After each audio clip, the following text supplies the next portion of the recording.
À tous et à toutes. Alors, j'ai tardé avant de faire cette vidéo pour deux raisons principales. La première, c'est que j'avais un rhume et là, mon nez est un peu moins rouge, donc c'est à peu près regardable. Mais j'ai mis du rouge, vous voyez, en t-shirt pour compenser. J'aurais peut-être dû mettre un nez rouge de clown, je ne sais pas. Et la deuxième raison, c'est parce que le thème que je vais aborder m'énervait.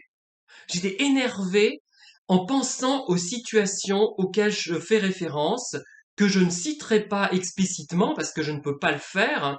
Je n'ai pas envie de porter préjudice à la personne, encore que, à la limite, je m'en fiche, mais je n'ai pas envie de faire des histoires par rapport à ma propre situation, euh, dans le cas assez improbable quand même, mais possible, où la personne regarderait et écouterait cette vidéo.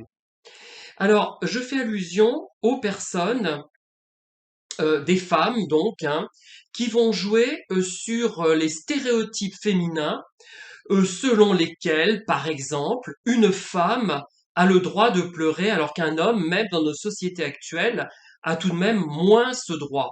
Même si les parents vont dans le sens de l'absence de la possibilité de pleurer pour un homme, la société, malheureusement, le poids de la société le rappelle à l'ordre. Et souvent, les hommes, d'ailleurs, comme outil, quand ils sont en situation de stress, ils utilisent plus la colère qui correspond un peu aux larmes féminines, mais vraiment on est en retard, hein. La société avance très très lentement, même si les parents sont de bonne volonté et veulent faire avancer les situations, la société dans son ensemble, elle a un poids et ce poids nous empêche de pleurer. Parce que pleurer, ça peut être agréable, ça peut être aussi un réflexe qu'on a dans une situation triste, tout simplement. Mais quand on est un homme, on doit se modérer. Il y a encore ce schéma en tête. J'espère d'ailleurs que les nouvelles générations qui me regardent qui interviendront peut-être après cette vidéo, ont changé. J'espère hein, qu'il y a vraiment un changement, mais pas un changement théorique que l'on exprime pour faire bien, pour montrer qu'il y a un changement, mais qu'on n'applique jamais, mais un réel changement. Mais je ne dis pas que qu'il faut que les hommes se mettent tous à pleurer parce que ça serait triste, ça veut dire qu'ils ont des problèmes, qu'ils rencontrent des difficultés, mais parfois ça fait énormément de bien de s'apitoyer un peu sur soi-même, ça fait du bien, je vous assure, et on en ressort grandi. Voilà, personnellement, je trouve que c'est positif. Alors, donc, alors cette personne dont je vais pas décrire la situation exacte, parce qu'on devinerait peut-être qui c'est. Elle existe, elle est toujours vivante. Enfin, je pense, hein, il n'y a pas de raison qu'elle soit morte. C'est quelqu'un qui donc va utiliser les larmes et la sensibilité que moi j'appelle la sensiblerie pour finalement parvenir à ses fins. Alors, ça peut être la sensiblerie, la sensibilité. Vous savez que on dit souvent qu'un homme qui a une grande sensibilité, une sensibilité féminine, accepte la part féminine de son moi, de ce qu'il est lui-même, ce qui est absolument faux. C'est faux. Il y a même des gens bien qui m'ont dit ça dans les commentaires de vidéos. Vous acceptez la part féminine qui est en vous. Non, j'accepte pas du tout la part féminine qui est en moi. Je sais pas si elle existe ou pas. J'accepte la sensibilité qui est masculine et qui est féminine.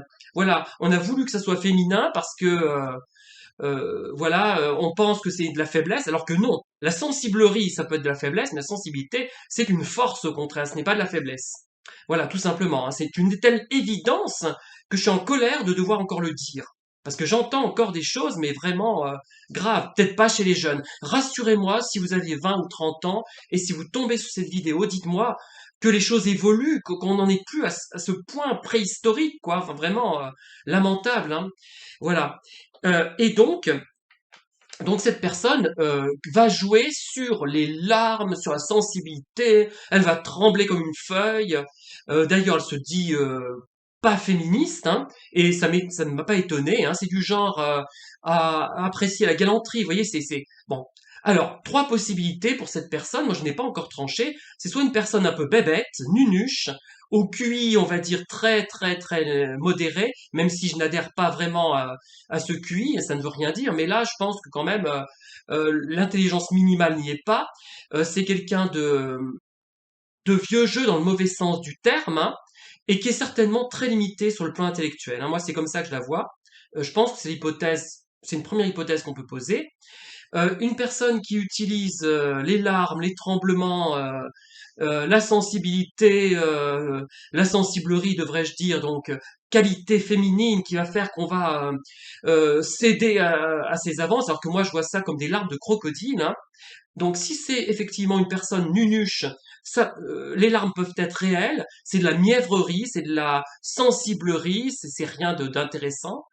Ça peut être aussi une personne manipulatrice, et cette hypothèse, moi, je l'ai proposée et on ne m'a pas cru, et ça m'a un peu vexé, je dois dire.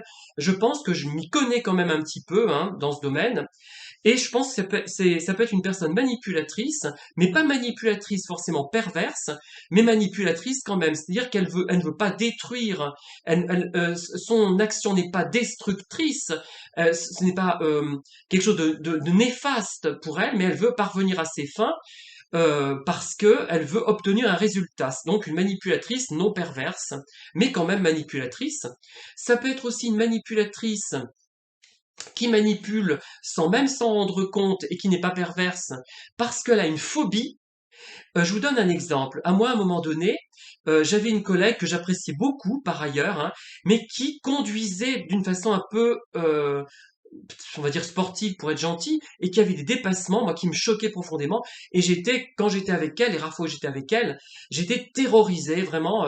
Elle dépassait, à la limite, elle avait juste le temps de se rabattre. Et au bout d'un moment, je n'ai plus voulu, comment dire, invoquer, partir avec elle, mais au départ, je n'ai pas osé dire parce que j'avais la trouille. Et en fait, après, je l'ai expliqué, donc ça s'est arrangé. Mais je suis pas sûr que les gens m'aient vraiment compris, parce qu'ils prennent de tels risques au volant.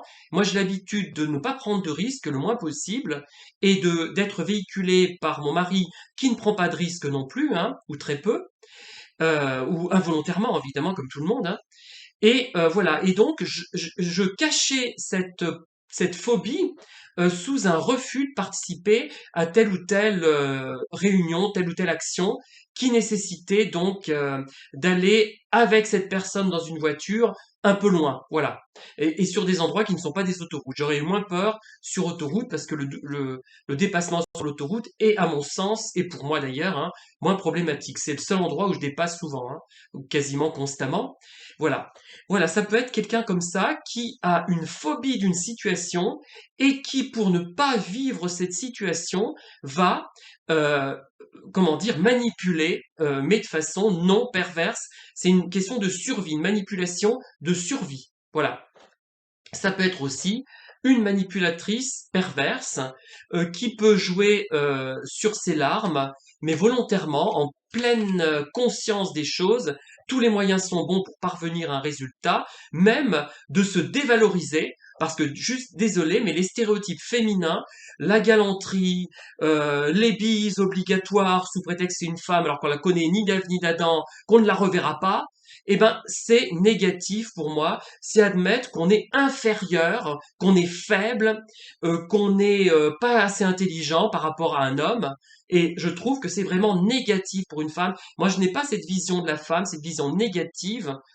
J'ai connu surtout des femmes énergiques, il faut dire, hein, donc je ne comprends pas ce que c'est toutes ces femmelettes, ces omelettes, je sais pas quoi. Je sais pas d'où elles sortent, mais elles ne sont pas dans mon environnement, ou quand elles le sont, je les fuis et je les remets parfois à leur place, hein, voilà. Tout simplement, et elles ne comprennent pas, et je passe pour le méchant. Et en fait, non, au contraire, je suis euh, pro-femme, et justement, je n'ai pas cette vision négative de la femme idiote, qui serait une mijaurée, qui serait une petite créature fragile. Et ben non, hein, ni physiquement, ni moralement, je n'ai cette impression. Voilà, merci de m'avoir écouté. En ce qui me concerne, j'ai tranché. Je pense que c'est une manipulatrice non perverse qui veut simplement éviter une situation douloureuse, mais elle est un peu nunuche sur les bords à mon avis, hein. Voilà. Merci de m'avoir écouté et à très bientôt pour de nouvelles vidéos.